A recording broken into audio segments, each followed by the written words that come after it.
এসে বলেছিলেন, শ্রীকৃষ্ণ পরমহংসদেব বলেছিলেন, শ্রীকৃষ্ণ পরমহংসদেব বলেছিলেন, শ্রীকৃষ্ণ পরমহংসদেব বলেছিলেন, কি বলেছিলেন?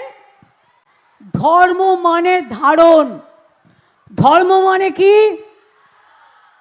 ধর্ম মানে মানবতা, ধর্ম মানে পবিত্রতা, ধর্ম মানে বিদ্বেষ নয়, ধর্ম মানে শান্তি।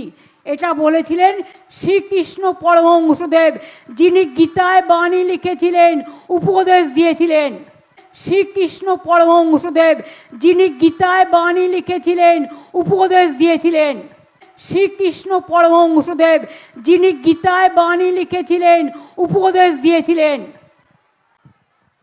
যারা গীতা নিয়ে গীতাকে অপমান করেন তাদের বলি, ওরে উন্নয়নের পাঁচালীকে নিয়ে তুই ওটাকে চাচালি করছিস, যায় আসে না।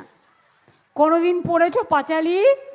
এসো মা লক্ষ্মী, বসো মা লক্ষ্মী, থাকো মা লক্ষ্মী আমার ঘরে।